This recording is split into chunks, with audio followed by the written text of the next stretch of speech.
How to turn off shuffle play on Spotify without premium. Hello guys, and today we're going to talk about Spotify.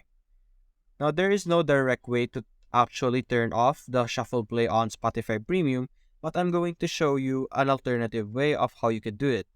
So what you're going to do is you're going to select a playlist that you would like to get a song from. For example, we're going to get this song like the movies, and you don't want to have the song shuffled, and because if it's shuffled you won't be able to listen on that song right away. So what I'm going to do is we're going to open this and we're going to heart this specific song.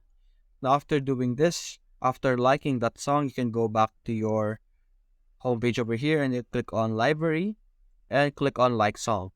Now on like song, you would be able to see that specific song that you like and you would be able to play it from here. Now, there is also a shuffle play on the like song, so make sure that you only have that specific song on your like song, or if you don't want to do that, you could have a specific playlist that you created for your own, and you can have that specific song on that section.